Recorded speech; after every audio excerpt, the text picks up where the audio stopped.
alunos do terceiro período, tudo bem? Hoje eu estou aqui, conforme já informei a vocês, para comentar a apostila que fala sobre avaliação na educação infantil. Então, vou ler alguns aspectos, algumas partes e comentar.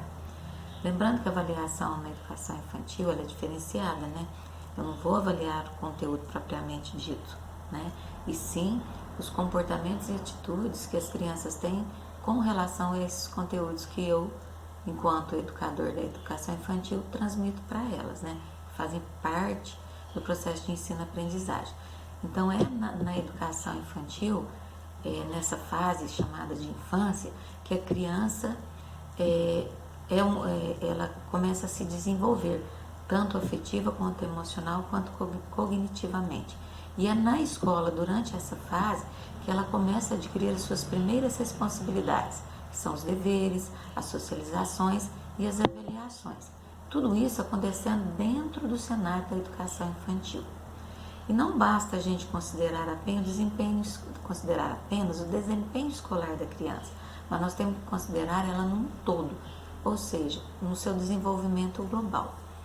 Por isso, esse processo de ensino-aprendizagem, ele acontece de maneira gradual, contínua, cumulativa e integrativa. Então, vai começar lá com 6 meses que entra na creche, até quando sai. Então, é como eu sempre disse para vocês, é como uma construção de uma casa.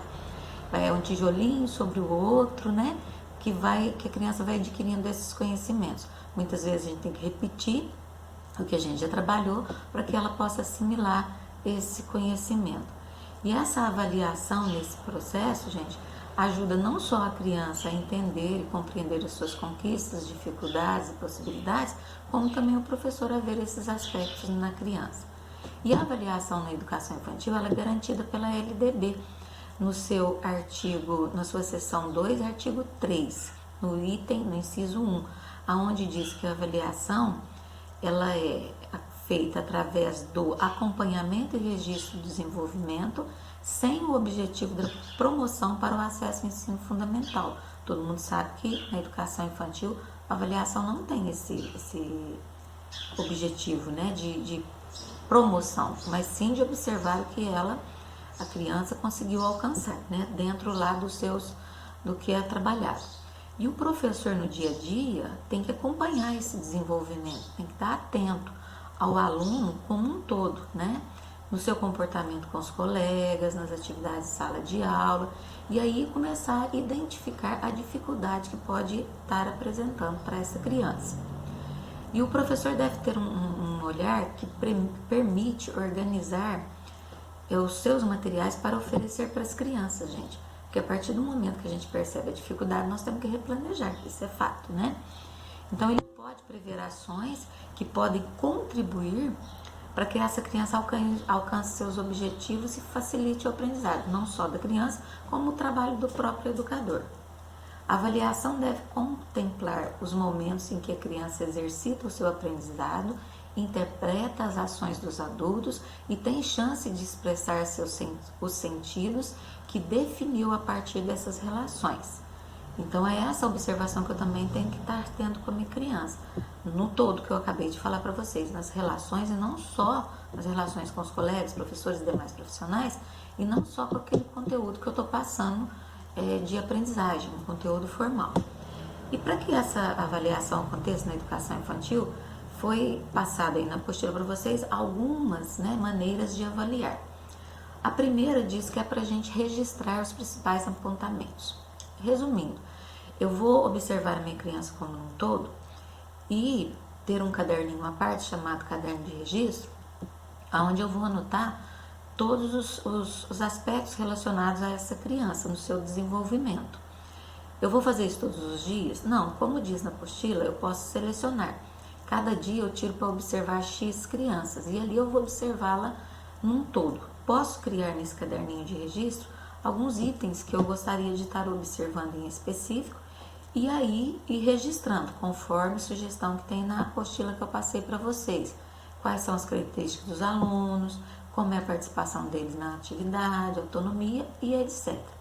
E nesse caderninho à parte eu vou anotando isso, seguindo alguns critérios, algumas algumas observações mais específicas, né, com relação ao aluno.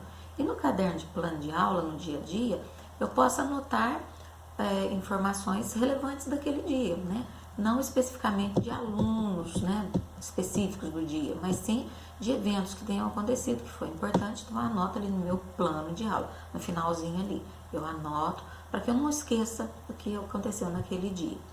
E com essas informações em mãos, o professor conhece melhor os seus alunos, traça suas estratégias para que eles possam ter mais interesse pelas aulas e ainda melhora a formação das crianças, bem como o seu próprio trabalho. Isso é fato, né, gente? Não precisa nem de estar reforçando. E outro aspecto, converse com os alunos. Além da avaliação propriamente dita, que a gente falou lá em cima, de anotar uma avaliação dos conteúdos trabalhados, que seria um desenho, algo assim, eu posso utilizar também da conversa. Então, aquela conversa espontânea, aquela conversa sem cobranças, né? Mas que eu dou liberdade para a criança ser ela mesma, ser autêntica, ser verdadeira.